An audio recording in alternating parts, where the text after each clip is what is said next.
Start your own passive online income. Your online success starts now. Welcome to the Online Success Podcast with Michael Brown and Justin Lewis.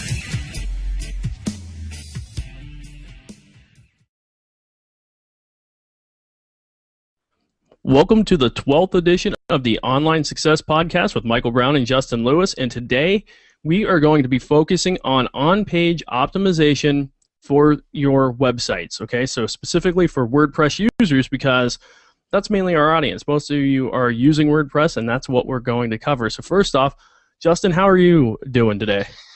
I'm good, man. I was actually doing a lot of on-page optimization last night with a local client, so that was pretty fun. We're pretty much just trying to optimize their website to rank in the search engines by using the exact tactics that we're going to be talking about in this episode.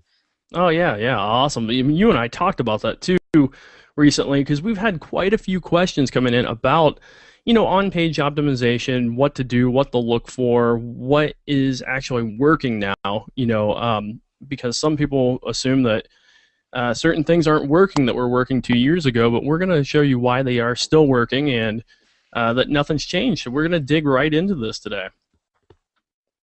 So let's go ahead and start with what on-page optimization is, because that's the most important thing. You have to know what it is before you can start doing it. Well, it's basically the process of simply optimizing individual web pages for various different keywords, like the keywords you want to rank for in the search engine specifically. And you basically are telling people and search engines what your web page is all about. Now, it's important to understand that when we say on-page optimization, we don't mean the keyword for the entire site. We mean for each individual page itself, because every page on your website, on your blog, ranks individually for whatever keywords you want to try to rank it for. So that's what we're discussing today. We're going to discuss what's working for your web pages and getting them, helping you get ranked in the search engines, even without building backlinks.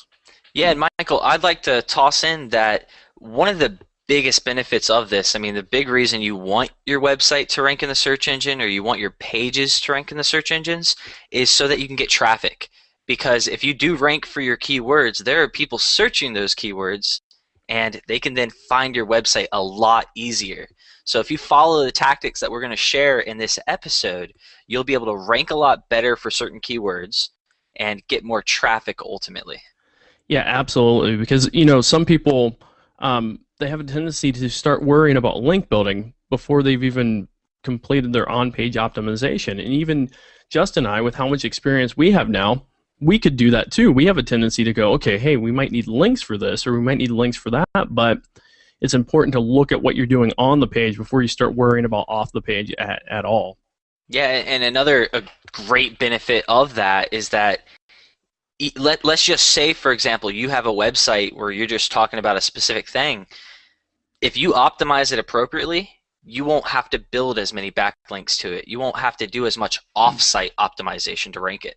Absolutely. And Justin and I prove this constantly. We do this with sites all the time. And like Justin was saying, he's helping a local client right now do that, and it's working. Oh, he is dominating right now. It's so awesome. Like the entire industry is like just that's them. That's it right now. So it's really awesome. Yeah, I got to take a look at that the other day. That was real nice. Nice to see that on a first page. Okay, so let's go into, we're going to look at critical factors for keyword use, okay? So where do you need to use your keywords for your website at, and why? So the first thing you need to do, and I know a lot of you probably know this, but it's good to have a refresher and good to stick with it. But the first thing you need is you need your keywords in the title of your page. So when you're setting up your blog post and you get that nice little add new post and you put your title there, well, your keywords need to be there, and if you can get them up near the first part of that, that's better than having them at the end. So if, let's say you were trying to rank for, top dog shampoos, okay? Just throwing a weird industry out there, but let's say that's what you're trying to rank for. You would want those keywords to be the first part of that title. And then you could add other stuff too. So you could, do something like the top dog shampoos in the entire world. How do they rank? Okay, get the people's curiosity piqued a little bit. So you can use a little bit of copywriting skill there to dress up the title, but make sure that your keywords are in the title. It's the number one most important factor. Yeah, and Michael, what you could also do, what everybody could also do, is let's just say you're trying to go after a keyword. I'm just going to throw another one out there, like the best motorcycle helmets, just as an example. What you could do is you could also say the best, or actually, let's just go with top motorcycle helmets, and what you could then change that to is top 5 motorcycle helmets. And that's also something that can really help you out, because then you can actually just quickly express the top 5 and also get those keywords in there as well. Yeah, absolutely. Now that's more of a partial match, but that still works, and yeah, it's still increasingly, especially helpful. And, a lot of people will search for things like that instead of typing in top, like Justin said, top motorcycle helmets. People might type in top 10 motorcycle helmets or top 5, and it's always nice to just snag some of those off, because a lot of people don't even think to rank for those. Yeah, it's really just something where what I've seen anyways is if I see results come up and I type something like top motorcycle helmets and one of the results is top 5 motorcycle helmets, that just entices me a bit more, because it promises me, hey, we're going to show you the top 5. And I was just giving that quick example, but that's just another way of putting the partial keywords in there as well. Yeah, and what that allows you to do is then that title, you can get that ranked in the search engine. So if that's what you're trying to rank for, you can have that actually show up in the search engine results page. Okay, and I know, again, a lot of you probably know that. It's pretty basic stuff, but it's something we like to reiterate as much as possible. Now, one thing to keep in mind is you don't want to have duplicate titles on your blog. So if you have if you're using top 5 motorcycle helmets on one of your pages, you don't want that as the title of another one of your pages. Now, as your site starts growing, you start getting a bigger site, it's easy to forget which keywords you're trying to rank every single page for. And one way to help avoid doing that is to use sign up for Bing's Webmaster Tools. It's just like Google Webmaster Tools, but just Bing's version.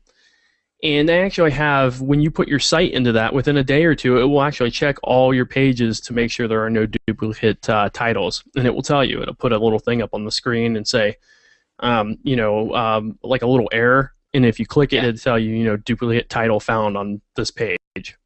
Yeah, and the reason for that is really just because duplicate content is something that the search engines don't like. They don't want to see the same content, and when they see the same type of title, they kind of just guess that it's the same type of content, so they don't really they don't want to rank that as much as the other one. Yeah, they could just overlook it, and you don't want to take that chance, whether they do or don't all the time. You just don't want to take a chance on that. So make sure to use it in your title. Now the next thing, and some people argue about this, but Justin and I are going to tell you why this is actually a reality, and it's a real one. Very big one. Use the keywords in your URL. So I don't mean strictly the domain. Like, if you want to use them as your domain too, but you also want to use them like in your URLs of your different various pages. Okay, and remember, everything ranks individually. So you don't just want to use just an exact match domain for your keywords. Now you can do that for your main keywords, but your individual pages also need it in the post URL as well. Yeah, and it's not like it's a requirement to have an exact match domain. So someone that might be wondering, well, what's an exact match domain? If you're trying to rank for best motorcycle helmets, just as an example, an exact match domain would be bestmotorcyclehelmets.com or bestmotorcyclehelmets.org. The interior page, or the actual URL for the website or your post or whatever that may be, let's say you wanted to rank for, I'll give you just an example. There's a brand called Icon motorcycle helmets. So let's say you want to rank for that keyword. You could have it as bestmotorcyclehelmets.com/icon motorcycle helmets. And that'll also help you out and everything. And Michael, I do want to also jump out there and just say that it doesn't always have to be a really long URL either. In my experience, you could literally have it as your URL could be bestmotorcyclehelmets.com/icon, and you'll still get the benefit from the URL or the actual URL of the website along with that word icon, and it'll help you for icon motorcycle helmets. Yeah, that's absolutely right, and great point there, and great example, Justin, on the on setting that up. So I really like it's that. just something that I experienced many times, and I know it exists. So there's going to be a lot of people out there that are going to dispute it. They're going to say, "Oh yeah, URLs, they don't really mean anything." But to be real, we could go ahead and just toss up a page, have the URL, and have no related content. And sometimes, I'm not saying all the time, but sometimes they can actually rank in the search engine still. So that right there alone says, hey, that URL is doing something. Yeah, and just everyone keep in mind, Justin said sometimes, because I know we'll get people who are like, hey, I just, I built this page and I did what you guys said and it's not ranking right away. Well, sometimes you do need backlinks. So we're not saying you'll never need backlinks. Backlinks are important, but what we are saying is that if you're optimizing it correctly, you've got it in the title, you've got it in the URL, it's going to help you. So yeah, do it. We're going to give you some more tips too, so that you can really optimize your page. Yeah, we're going to get deeper into this by going into the body, the body of your web page. Okay, so this is where all the content takes place outside of the title, of course.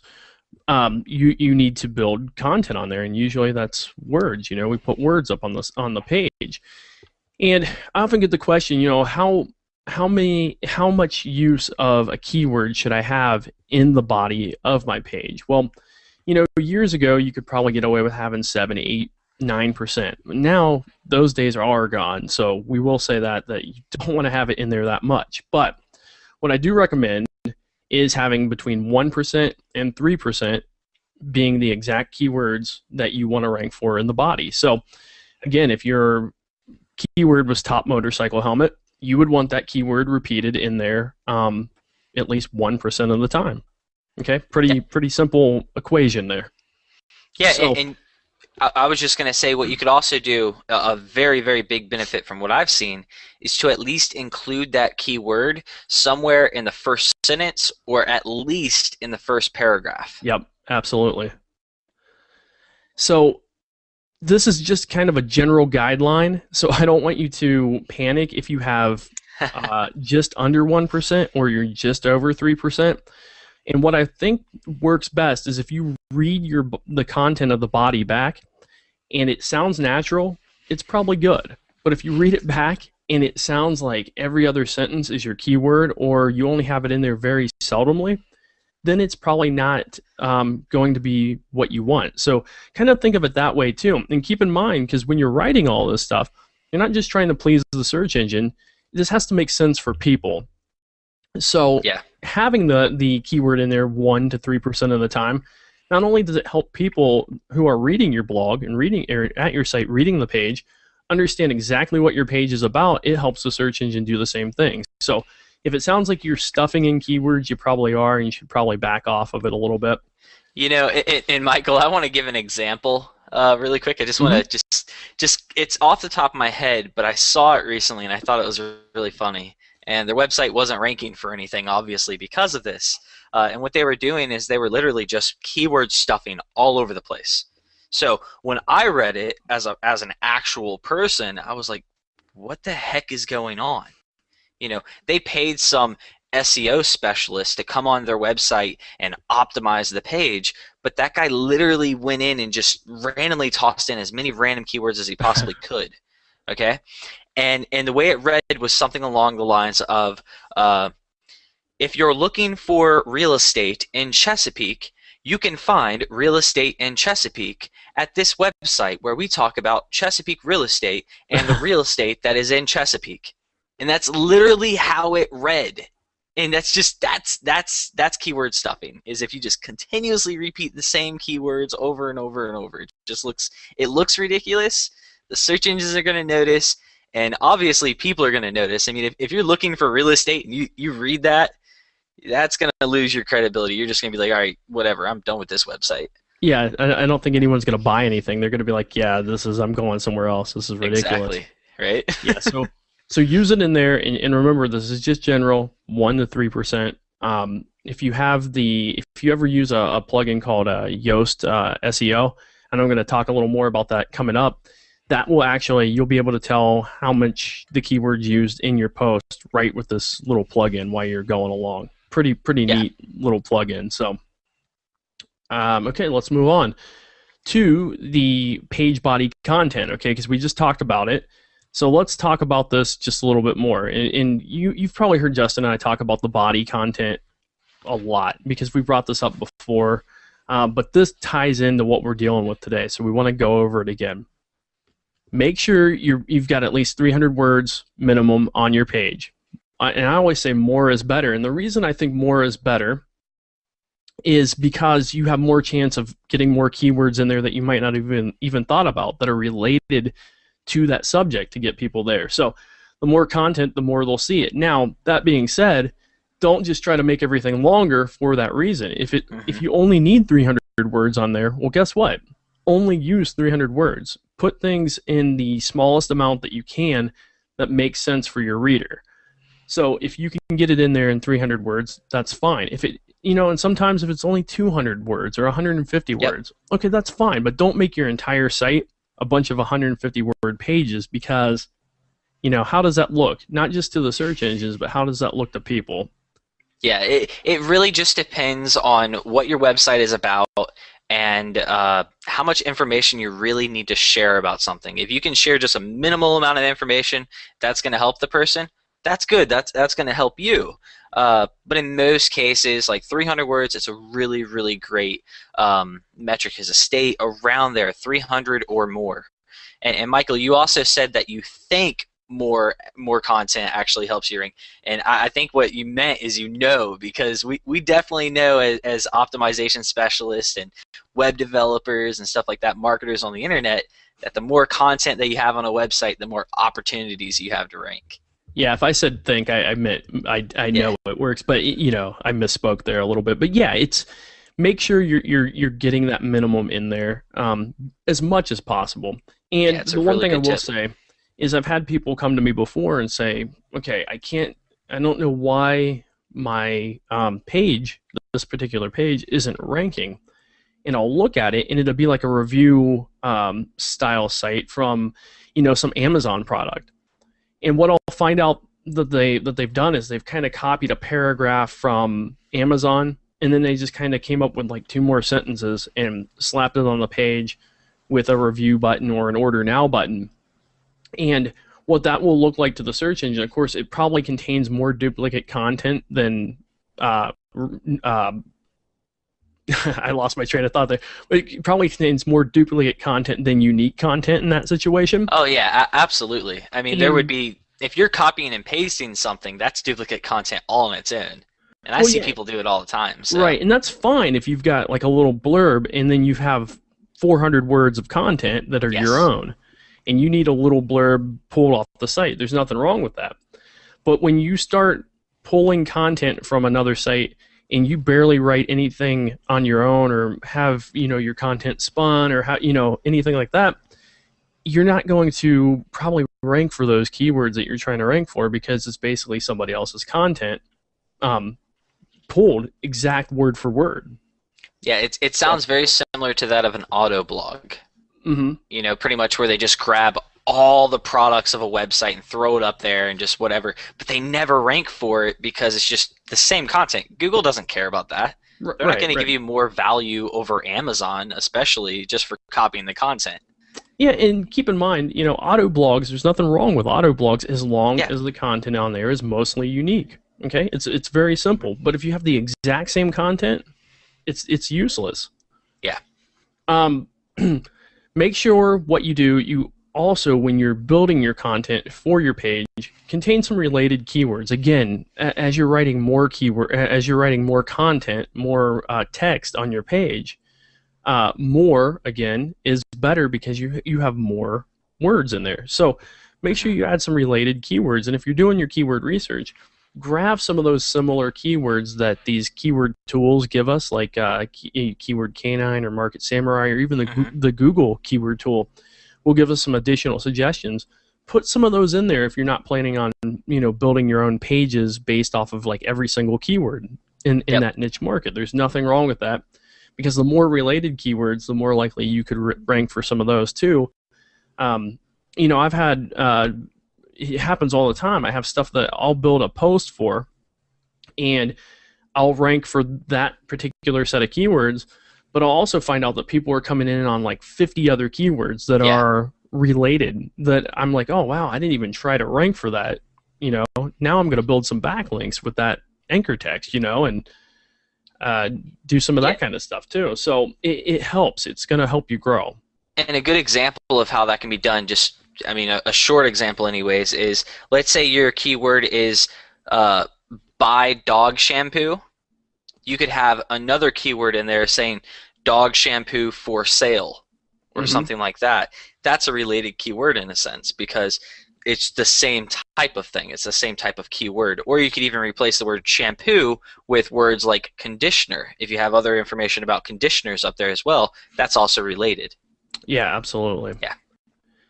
One thing I like to try to do, and I think this really helps a lot, and a lot of other people have pointed this out too, and that's why I'm including it in this slide, is if you can kind of contain an outbound link to a reference at times, that's pretty good. Like, so let's say you're talking about something on your blog and you need to reference someone else. Well, a lot of people are like, oh, man, I don't want to put a link up there going to a different web page because that could take people away from my site. But it looks more natural to do that. It also helps your readers at times because you can make the link open in a new window too. So they don't have to totally leave your site if they click it. So let me give you an example. Let's say you're talking about like some kind of health issue on your blog, and you don't have your own article written about something else, like a different issue that's involved in that issue. You could simply reference something on Wikipedia in your article. And it's good to do. Or you could also link out to something like WebMD.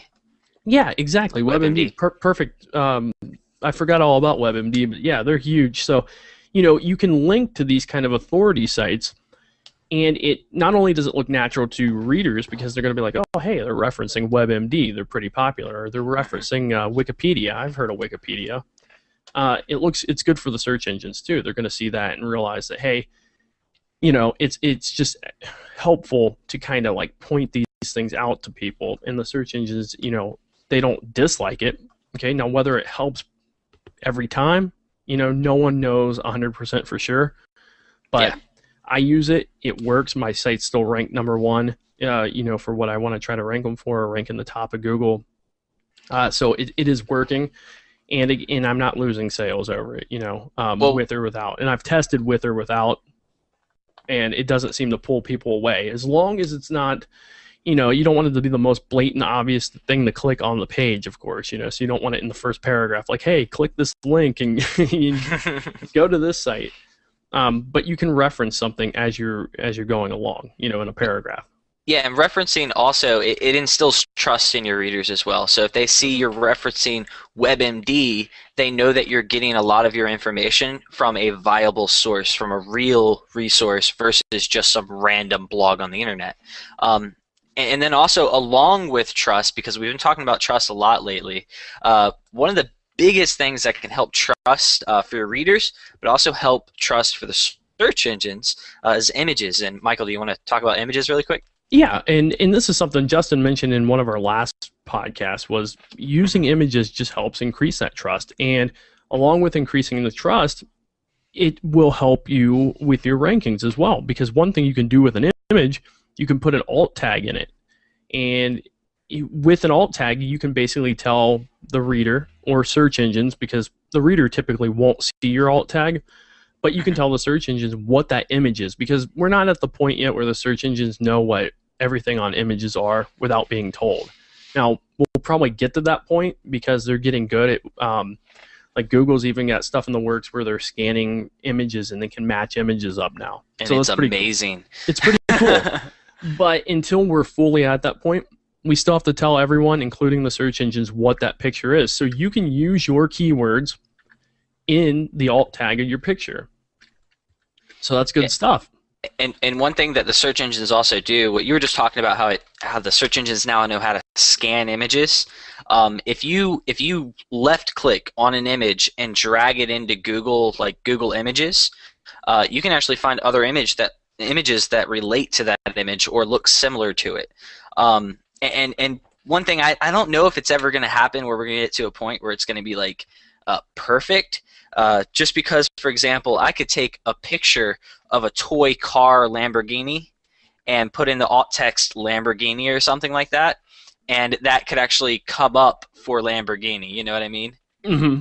Like, because the alt text is really what they're looking at, and then the image is what they look at second after the alt text. So the alt text is really your biggest thing that's going to tell the search engines what that image is of.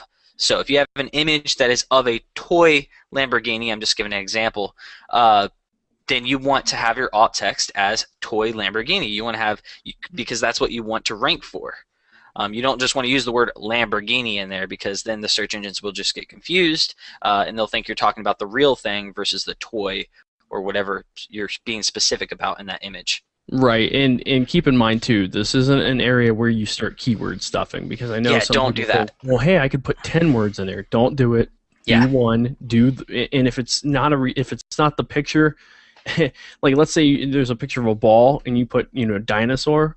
my gosh, Don't I do see stuff people like do that. it all the time. Because people do that, and what happens is they actually have human reviewers who will see this stuff at some point, and once you get labeled, you're screwed. So people can report you for that stuff too. Yeah, people will go, this isn't a picture of a ball, it's a dinosaur. Boom, report, they find out what site it is, and next thing you know, you could have, I don't know if they'd put penalties on you, but I'm sure that the possibility is there. You don't want to take the chance. I've seen websites, because I've actually reported websites before because they are literally just spamming the internet, and you'll see those websites get taken down pretty quickly. So if you are keyword stuffing all over the place, just understand that you are running the risk of getting, de-indexed from the search engines. But then also, if you're keyword stuffing, it's not what you want to do. You want to be real with what you're doing. Yeah, and as Justin and I both said just a second ago, it builds trust.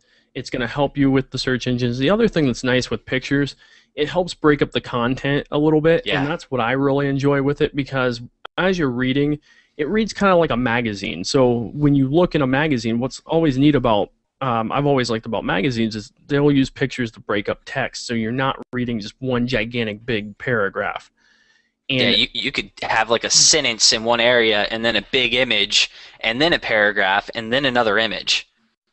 Yeah, and if you need, and let's say you're putting a page together where you need, you're showing off a product. It could even be a review product, and there's like 6 or 7 images of them. Don't be afraid to use all 6 or 7 images. There's nothing wrong with it. Just don't make the same alt tag for every single image. Yeah. Make them different. So if it's like the back of the product, you could do, back of whatever the name of the product is. So don't just stuff, all 7 images or whatever. But that's just what I do. Is I use the alt it's a tag, good idea. And it's what people in SEO they do all the time. You use the alt tag, and you get, if you have 8 images, you use all 8 images. So yeah, and you be as honest as you can in the alt tags. And just the last thing I'm going to mention on that is that also with these images, they give you another opportunity to rank in the search engines. So although you may rank your web page for a keyword, some people might search for smoothie blenders. So they might type smoothie blender and then go into images and then find the images that relate to smoothie blenders there. So if you rank, if you have your image ranking for that, which again the alt text helps with, it just gives you another opportunity to rank for. So yeah, and a funny story with that real quick before we go on is I had a page that I put up a long time ago. I mean, it must have been like 4 years ago now. And the keyword was like, people were coming to my site on was like man on fire or something like that. I'm like, how do people keep coming to my website for this keyword? And it was an old image I put on, and that was the alt text that I never changed on it. Mm-hmm. And it was showing up in Google Images, and people kept clicking it and coming to my site. Of course, all that traffic was probably useless because it had nothing to do with what my site was about. So it was just funny, though, that that's what they were coming in on. And I was able to see that when I looked at my analytics, and I'm looking in there, I'm like, man on fire, why does that keep coming up? So, and that's where I found that it was. So it's important to have the proper alt text on there. for what you're doing, because otherwise you can get irrelevant traffic as well. So just funny story about that. Yeah, and it makes sense, because just by having a good alt text, and that's why we're talking about it so much, is because it's so important. If you want it to be targeted, the best way to do it, in my opinion, is if you're doing a review of a product, just simply type the product's name as the alt text, and then type, just like you said earlier, back of, and then the product's name. Yep. If that's an image of the back of that image. Because when people see that rank in the search engines, if they're looking for that product and they see the image, they click on it, they go to your website, that's actually valuable traffic. Versus just some random, like, Man on Fire, or, for example, I used to rank for Walking Dead. You would type Walking Dead, and Niche Optimizer actually ranked for it for a really long time. And it was that TV show that's really huge right now and everything. And it was really cool.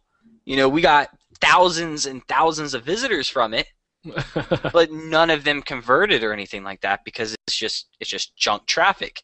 Not saying that people that watch the show are junk, but the traffic isn't. They're interested in Walking Dead, not what we're talking about. Maybe they thought we were like The Walking Dead. Like, exactly. Look at these guys. I want to get out of here. They're so boring. All right. So another thing that you want to look at, and we're going to move on here because we could probably end up talking about The Walking Dead all night now. But you want to look at the meta description, and your meta description isn't going to help you rank. I just want to get that out there right away. It's not for ranking purposes, but this is something that you get 156 characters for, that you can put a nice description in to draw in somebody's attention in the search engine. So you can use, so basically what you could do with this is give them a reason to come visit your site. And I've seen a lot of review sites do something like this, where you could put in something like, you know, this whatever name, Smoothie Blender, find out why it didn't make our top 10. Don't buy this until you read this. It's critical. And a lot of people do that. They say, don't buy this before you don't buy this before you read this article. And that it works really well. The reason that works is because if you were going to buy that and someone said, hey, don't buy that until you read this, guess what? You're going to go read that. And if you ever need help with like some copywriting ideas, or you want to see how some guys who are amazing do it, go to, and I've mentioned this before, but go to www.fool.com and go look at their headlines and go look at what they put in their meta descriptions in the search engines. They're fantastic. And actually, any of those magazine style sites like that are amazing at doing that. So I'm trying to think of some more right off the top of my head, but really, the meta description is just simply just leading into your site. And the only reason you would want to have your keywords in there is because if someone types that word, what will happen is sometimes the meta description, or the description of your site, when it's listed in Google, will then be bolded. So that's another big thing. But really, it's just leading right into your site so that people can, be more encouraged to visit your website versus somebody else's. So that's what you need to think about when you're using the meta description. Right, and if you have no clue where to enter the meta description on your individual posts or pages, just install the Yoast SEO plugin or the all-in-one SEO pack, and it will put it right there on the blog page as you're typing in your blog. You scroll down and you'll see a little meta description area. And if you're watching this on video, you'll see I've got it on the screen here. Yep. And you can type it in there. It tells you how many characters. And the reason they say 156 is because that's what Google shows up as the max characters in your description box, in your meta description box. Again, it won't help you rank. It's just good standard to get familiar with people, get people to see that. Okay, and a quick little bonus social option that is with the Yoast SEO plugin. I think this is so cool too. Yeah, this is absolutely cool, and I just wanted to throw this in there before we go on. But this tool will actually let you change your Facebook and Google Plus meta descriptions as well. And if you're wondering what that is, well, basically, like, let's say someone shares your site on Facebook or Google Plus. A lot of times what happens is Facebook or Google Plus will just pull your meta description if you have one, and that's what they'll stick into your Facebook or Google Plus post that's being shared. Well, if you want to control that, and you can actually use the Yoast SEO plugin and type in your own Facebook and Google Plus description. So that way, if someone shares this page or post that you put up on Facebook or Google Plus, it's going to put that description in automatically. Now, someone could change that. The person putting it up there, or even yourself, could change that once it's on the social media. But you're going to increase the odds that people who are sharing it aren't going to change it, and they're going to have a nice description based for social media. And I was just introduced to this right before we started this episode. So an idea that I'm coming with right off the top of my head right this second, because I've done this before, just not with that type of tool. I think that's really cool. And I think that's really awesome of you to add that in there, Michael. But what you can also do, and remember, this is with Yoast SEO, if you want to use that plugin. It's just like all-in-one SEO, really. I use all-in-one SEO, but I might start using Yoast SEO just to test it out. But what you could do for the Facebook description, you could actually keep that pretty short. And as an idea, for Facebook anyways, you could say, let's say your page is about, alright, so let's say losing weight. So you have a page about losing weight and everything, and someone shares that on Facebook. What you could do is you could have your Facebook description for that page, let's just say it's talking about losing weight, and you could say press like if you want to lose weight, or something simple like that. You could add in keywords like that, or not keywords really, but more just call to actions to get people to do something. And I think that would do really well. I know it does well with my stuff, but I've never seen anything like this where it can automatically change that description just for Facebook or just for Google+. So I think that's really awesome, Michael. Yeah, I know before you've used that that exact thing, just not with this plugin. You just manually put yours in for people to be able to share, which was cool too. But this would save me a crap load of time. And then when other people process. Yeah, and then when other people press like, then their friends and family are still going to see that same type of description versus just the generic Google one that I would have had. Yeah, so again, this isn't going to help you rank any better or anything, but it's just going to make the social post look the way you want it to look. So just a little bonus that I just wanted to share, because I really like this plugin, and I know All-in-One SEO Pack just updated recently, and it's supposed to be pretty sweet too. I haven't played with it in the last few weeks though, so I'm going to do that again too. But I really like both plugins, so don't get me wrong, they both have great features. And I'm going to mess around with All-in-One SEO Pack to see what kind of features they've added recently, but I'm really getting into the Yoast SEO plugin just for the fact that as you're going through each post, it will tell you, it'll put a green light or a red light or yellow light depending on are you using your keywords correctly, because you can tell it what keywords you want that post to rank for, and then you can kind of optimize your page around it automatically, and it'll say, if you have red lights everywhere, you need to really look at the page and make the adjustments. Yeah, that's cool. So pretty cool stuff. So let's do a quick recap here, because we're about to sign off from this. So number one, make sure your keywords are in your title. Make sure they're the first thing in the title if possible. They don't have to be the only thing in your title. Okay, so again, if top motorcycle helmets, doesn't just have to be top motorcycle helmets. It could be top motorcycle helmets reviewed by the pros, check it out. Okay, something like that could be your title as well. So you don't just have to make it just the keywords. Make sure you're using it in the URL, and if it's your main overall keyword, use it in the domain. So if it's you don't have to only use that in the domain, but it could be a partial match or an exact match, whatever you want to do. It's not really a requirement. It's just something that we're saying works. If you want to do that, that's okay. If you're trying to build a brand or something like that, or maybe just a really big type of website, it's okay to have your website, just like as an example, I have Zoom.com. That's okay to have it like Zoom.com. Nobody knows what Zoom is, but it's a brand. Right. So it's okay that it doesn't have any keywords in it, because inside the website, then I have zoom.com/motorcycle events. Yeah, even if your homepage doesn't rank for anything other than just the what you're trying to brand yourself as, that's fine. And then you have all those other pages you're going to be ranking and getting traffic and everything from. So make sure you're using the keywords, the keyword phrase in the body, and plus add related keywords in there. So if there are related keywords, make sure you're using them.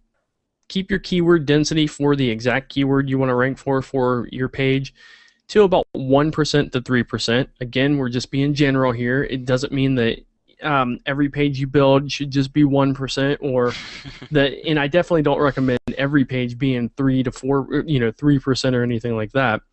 Yeah. If you don't need to use it that much, don't. But just get it up there around the 1% to 3% area. If you're in the middle of there, you're pretty good. You're going to be doing fine with that. And again, use it naturally. So you just can't stress that enough. If it sounds ridiculous when you read it back, fix it. Please fix it, because people will read that and they'll be like, this doesn't make any sense. I'm not buying anything from here. This is I don't even know where I'm at right now. It's just funny here, like Chesapeake real estate in Chesapeake, where real estate is in Chesapeake. But that doesn't make any sense, and people do it all the time, and I just don't get it. But yeah, people would have to check themselves. Am I drinking? Did I drink something? Right? And then they read it back over, and they're like, what was I doing? I used to do that stuff too. When I first started, I look at some of my old stuff, and I'm just like, did I really write that? That's why it doesn't rank. That's why that doesn't do anything, because that sucks. Try to have an image on every page if possible. Okay, it doesn't have to be on every page, but the benefits far outweigh the time you might spend trying to find a good image for that page. So have an image on there. Use the alt text in that image, because it's going to help you rank for that. And it's also going to help build trust and break up the text, okay? I know Justin and I are broken records on breaking up your text and getting more white space in there. And we're a broken record on trust as well, but it kind of goes hand in hand with the subject we're talking about. So forgive us for this one, but you'll thank us later anyway. Reference valuable sources when possible. So if there's something that you saw at Wikipedia, and you want to reference that, or WebMD, or Ask a Vet, or any of those type of sites that have something, and it could be any site really. It doesn't have to be any big authority site. It could be another site that you just want to reference. Do that, because not only does it help build trust, it looks more natural. Okay, if you don't ever link out to anything but your own stuff, it might look fake, look suspicious and fake too. Not just people, but the search engines, but mainly people on that one, because people are going to be like, "What is this?" They're, these guys are uptight. Yeah, unless you're the ultimate resource for it, don't do that. Now, if you become to where you're like the Wikipedia of whatever market you're in, you have 8,000 pages on the topic. See, at least Wikipedia, one thing they do is at the bottom of every page, they link to like the official site and stuff, or any resources. Exactly. So they do that. So just think, even huge websites are doing it. So it's a very good thing to do.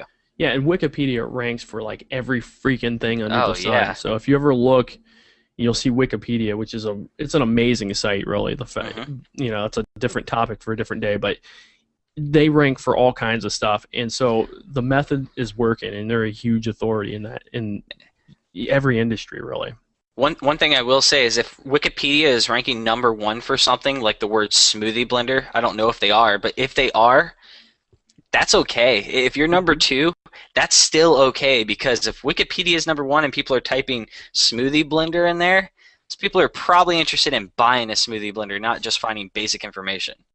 Yeah, and I mean, if you're worried, try to rank for something else, smoothie blender reviews or review, or don't try that. You don't have to go out there and compete with them. But if there is something that they are ranking for, don't be afraid of that, because I've outranked Wikipedia. You can outrank them. You can outrank Amazon. It's just all about being optimized, and at some point, if you're not beating them, you need link building. So, and that's another topic for another day too. But and finally, avoid keyword stuffing. Don't stuff in keywords. Use everything naturally. Follow the rules. Don't do anything crazy. Just avoid keyword stuffing, and don't stuff your alt tags with anything, because you're going to get caught and you're going to get slapped on the wrist, or whatever. It could be worse than a slap on the wrist. You could I can't say that on the air, but it could be really bad. Yeah, it's also going to just be really, it's just annoying. I mean, when you keyword stuff, it's just, it is. it's so irritating. I mean, if I notice a website is keyword stuffing, they immediately lose my trust. The value is just lost, everything. I'm done with that website. Yeah. That's just how that works. And I've seen sites that have like 400 keywords down at the bottom, just in a big scroll list. I'm like, oh my God, I'm out. Yeah. Okay, so let's go over real quick the resources. Okay, we've recapped everything for you. We're good to go there. What we want to give you real quick, number one, our website, www.nicheoptimizer.com. If you're not a member, you should think about becoming one. It's an awesome, awesome place to learn how to make money online, and we offer the best support I've seen. So it's amazing, and the community is amazing. Is awesome, dude. They are so wicked. I love all of our members. It's so cool. Don't even think about joining. Just join. You know, we have a free account. If you want to sign up for a free account, just do that at the very, very least, because it's great. And there are so many amazing people in there, and you're going to be able to see other people that are trying to do the same thing as you. Yeah, and if you grab a free account, go right to the forum. If you can get a picture of yourself in there right away, that's awesome. But if you don't, that's fine. Just go right to the forum. Just say hi to everyone. Yep. And I guarantee you the next day you'll be like, wow, this place is impressive, because you'll get people coming in, talking to you, saying hi, who actually give a crap about helping you, which is sometimes hard to find in this market. Oh, it's very hard to find in this market. Everybody cares about everyone else in that community. So think about that as you come in. If you want the show notes for this episode, which is we're on 12 now. I just noticed, Michael, on the slide, so for anyone that's actually watching the video, if you look at the show notes, it's www.nicheoptimizer, and that's it. Like, we didn't write it out properly.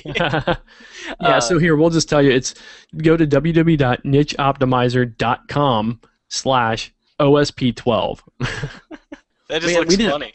I'll tell you, I don't think we proofread this one very well, because this was we had this already, and it was like, hey, let's do this at this time, and then we couldn't do it at the right time that we wanted to, so we kind of jumped in when we could, and this is what happens when we. I went back through it too, and I checked over everything, and I was like, oh yeah, actually, Michael did a really good job on this one. I'm just gonna change it up a tiny bit, and it's going to be awesome. No, I failed at this spot right here. Terrible, but the show notes are going to be awesome. Make sure to leave a comment on the show notes page, because we want to hear your feedback of what you think the value of optimization is, how important you think that is, because we know for a fact that optimization is important.